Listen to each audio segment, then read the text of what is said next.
Assalamualaikum warahmatullahi wabarakatuh. Hai semua, saya Emina Fisanim. Nah, saya hari ini mau bahas tentang psikologi positif. Nah, kenapa sih ini itu penting banget, terutamanya dalam konseling pernikahan ataupun konseling keluarga. Nah, bagi yang belum tahu disimak baik-baik ya. Nah, di sini psikologi positif itu adalah sebuah cabang ilmu psikologi yang fokusnya ke hal-hal yang positif dalam diri manusia. Nah, bukan cuma membahas masalah aja atau gangguan. Nah, tapi ini tuh lebih ke gimana sih cara kita itu lebih bahagia, lebih kuat, dan berkembang jadi versi terbaik diri kita. Nah, intinya itu psikologi positif itu ngajarin kita untuk lihat apa yang baik dalam hidup, bukan terus-terusan fokus di kekurangan aja. Nah, seperti itu. Nah, siapa sih yang memperkenalkan psikologi positif ini? Nah, jadi tokoh utamanya itu adalah Martin Seligman. Nah, beliau ini itu yang pertama kali mengenalkan konsep psikologi positif ini secara resmi pada tahun 1998. Nah, pas beliau ini jadi presiden di APA atau American Psychological Association. Jadi Martin Seligman itu percaya daripada psikologi yang cuma fokus menyembuhkan luka dan trauma. Nah, kita itu juga perlu bantuan orang untuk membangun kebahagiaan dan kekuatan dalam hidup. Nah, jadi selain Seligman juga ada beberapa tokoh yang penting lainnya kayak Christopher Peterson. Nah, dia itu bebarengan sama Seligman ini mengembangkan ide soal tentang kekuatan karakter dan kebajikan. Nah, mereka ini bahkan menulis buku tentang karakter strength and virtues. Nah, kayak kamusnya itu tentang kekuatan positif manusia. Yang selanjutnya ada pun Mihaly Csikszentmihalyi. Nah, beliau ini keren banget. Nah, beliau ini ngenalin konsep flow. Nah, konsep flow ini yaitu kondisi saat kita itu ngerasa bener-bener tenggelam dan menikmati banget apa yang kita kerjakan. Nah, contohnya kayak saat kita itu ngegame, ngegambar, ataupun kerjaan hobi favorit kita, dan waktu itu terasa cepet banget dan berlalu. Nah, kita itu bisa menikmati secara enjoy, santai, seperti itu. Nah, kemudian di sini juga yang terakhir yaitu Barbara Fredrickson. Nah, beliau ini juga fokus ke emosi positif. Nah, teorinya ini namanya Broaden and Build Theory. Nah, yang intinya itu emosi positif ini bisa memperluas cara pikir kita dan membangun sumber daya pribadi buat bertahan di masa depan. Nah, tadi kan kita sudah membahas terkait apa itu pengertian dari psikologi positif, dan sudah siapa yang pertama mengenali psikologi positif. Nah, sekarang itu yang ketiga yaitu ada manfaat dari psikologi positif ini dalam konseling pernikahan ataupun konseling keluarga. Nah, kalau kita pakai psikologi positif ini dalam konseling keluarga ataupun konseling pernikahan, manfaatnya tuh banyak banget.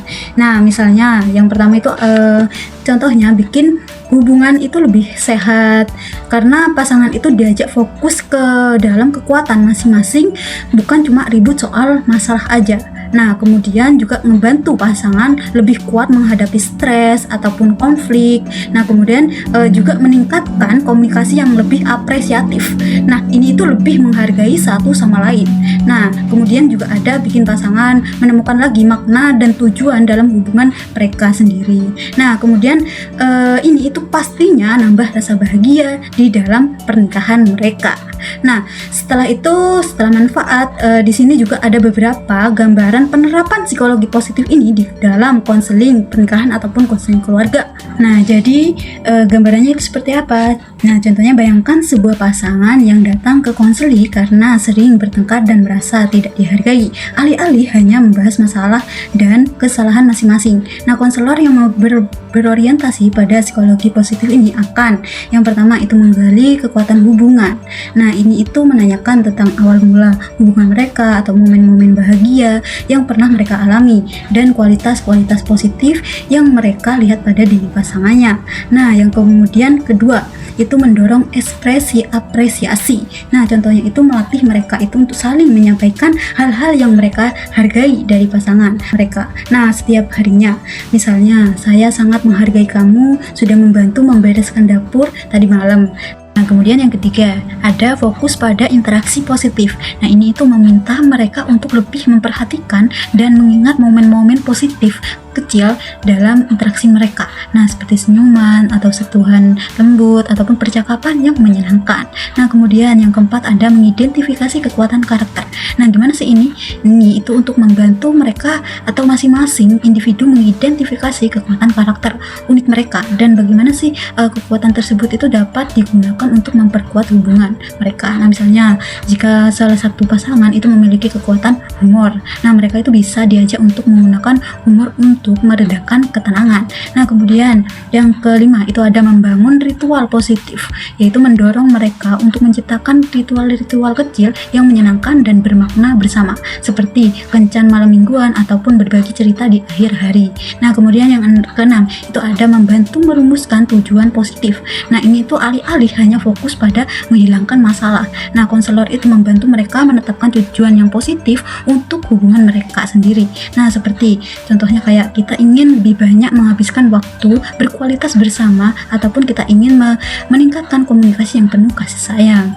Nah, setelah itu ini keenam ini adalah sebuah manfaat untuk penerapan dalam psikologi positif dalam konseling keluarga atau perkawinan. Nah, kemudian yang terakhir itu ada tahapan penerapan psikologi positif dalam konseling keluarga ataupun konseling perkawinan. Nah, jadi di sini itu ada beberapa tahapan. Di tahapan yang awal itu asesmen awal. Nah, di sini itu untuk mengidentifikasi kekuatan individu dan kekuatan dalam hubungan. Nah, kemudian mengeksplorasi pengalaman positif dalam sejarah hubungan. Nah, kemudian yang kedua itu ada pengembangan kesadaran yang positif. Nah, dimana ini tuh mengajarkan teknik-teknik untuk memperhatikan hal-hal positif dalam kesehari-harian. Nah, kemudian yang kedua itu praktik bersyukur dan berbagi cerita yang positif. Nah, kemudian yang ketiga itu ada penguatan hubungan. Nah, dimana ini itu untuk melatih komunikasi positif dan empati. Nah, kemudian membuat aktivitas bersama yang memicu emosi positif, shared flow experiences. Nah, kemudian yang keempat itu menyusun tujuan bersama. Nah, dimana ini itu untuk menyusun visi masa depan bersama berbasis kekuatan dan nilai-nilai positif. Nah, kemudian yang terakhir yang kelima itu merefleksi dan evaluasi. Nah, dimana ini itu untuk mengevaluasi perubahan positif yang terjadi. Nah, kemudian untuk memperkuat komitmen untuk mempertahankan kebiasaan yang positif. Nah, jadi lewat psikologi positif ini, konseling pernikahan atau konseling keluarga itu bukan cuma tentang nyelesain masalah aja, tapi tentang membangun kebahagiaan, kekuatan, dan makna yang lebih dalam buat hubungan itu sendiri. Nah, karena hubungan sehat itu bukan hubungan yang tanpa masalah, tapi hubungan yang tetap tumbuh meski banyak tantangan. Mungkin itu saja dari saya. Jika ada salah kata, mohon maaf, dan wassalamualaikum warahmatullahi wabarakatuh.